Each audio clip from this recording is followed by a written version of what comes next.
Hello commerce के geniuses, myself Alka and welcome to our excellence family. चलिए friend, start करते हैं हमारी आज की वीडियो, जिसमें हमारा टॉपिक है सकल राष्ट्रीय उत्पाद और शुद्ध राष्ट्रीय उत्पाद में क्या अंतर है।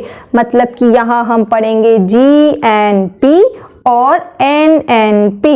GNP सकल राष्ट्रीय उत्पाद, ग्रॉस नेशनल प्रोडक्ट, और यहाँ पे NNP नेट नेशनल प्रोडक्ट, ठीक है, शुद्ध राष्ट्रीय उत्पाद।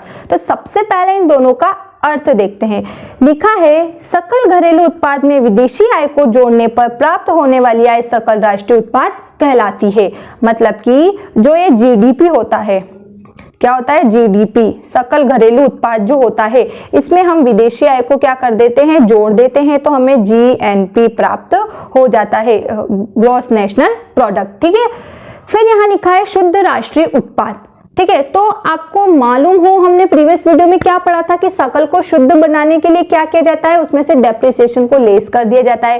तो सेम वही बात कि किसी अर्थव्यवस्था के सकल घरेलू उत्पाद में विदेशों से प्राप्त आय जोड़कर वो मूल्य राशि को घटाकर जो कोई भी आय बचती है उसे शुद्ध राष्ट्रीय उत्पाद कहा जाता है।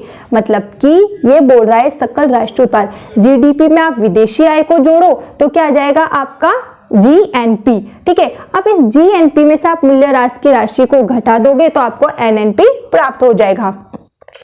फिर अगला लिखा है यहाँ पे मूल्य राशि। इसमें मूल्य राशि शामिल होता है, इसमें मूल्य राशि शामिल नहीं होता है, क्योंकि GNP का मूल्य अधिक होता है, क्योंकि इसमें मूल्य राशि शामिल होता है। और शुद्ध राष्ट्रीय उत्पाद में क्या करते हैं हम, शुद्ध राष्ट्रीय उत्पाद मूल्य राशि को घटाते हैं, तो सिंपल सी बात है, इसमें शामिल नहीं होता।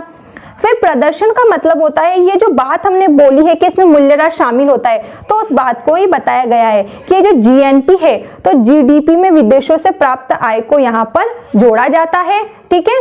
और NNP क्या करते हैं, GDP जो होता है विदेशी आय को जोड़ते हैं और मूल्य राशि को घटा देते हैं। तो वही इसमें मूल्य राशि शामिल होता है प्लस विदेशी आय प्लस डेप्रिसिएशन, हम यहाँ पे लिखना भूल गए तो हम यहाँ पे लिखेंगे, ठीक है। और यहाँ पे विदेशी आय को घटाया जाता है और डेप्रिसिएशन, विदेशी आय को जोड़ा जाता है, डेप्रिसिएशन को घटाया जाता है। सिंपल सा आप ये याद रखो, सकल राष्ट्रीय उत्पाद, इसको दो तरीके से लिख सकते हो आप। फर्स्ट लाइन तो ये लिख सकते हो इसमें मूल्य राशि शामिल होता है। सेकंड, इसका प्रदर्शन अगर आपको करना है तो आप GNP बराबर क्या लिखोगे, GDP माइनस प्लस क्या लिखोगे, डेप्रिसिएशन, इसमें मूल्य राशि शामिल होता है, यही लाइन। और दूसरी लाइन आप इसमें ये भी लिख सकते हो कि GNP बराबर GDP प्लस फॉरेन इनकम, इसमें विदेशी आय क्या होती है, जुड़ी रहती है, इसके अंदर शामिल रहती है, ठीक है, सकल राष्ट्रीय उत्पाद में, ठीक है।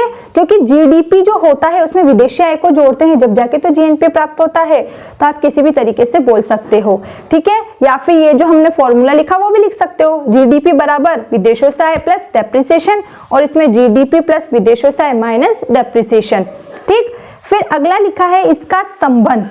इसका संबंध वस्तु के सकल मौद्रिक मूल्य से है और इसका संबंध वस्तु के शुद्ध मौद्रिक मूल्य से। सकल मतलब कि हमें कितना प्राप्त हुआ है, और शुद्ध का मतलब होता है लेस करके, डेप्रिसिएशन को माइनस करके कितनी धनराशि हमें प्राप्त हुई है, ठीक है फ्रेंड्स। तो ये दोनों हमारे अंतर हो जाते हैं GNP एंड NNP में, ठीक है। अब इन दोनों में कोई भी डाउट है तो कमेंट्स बॉक्स में आप उससे पूछ सकते हो। Thanks for watching this video, bye bye.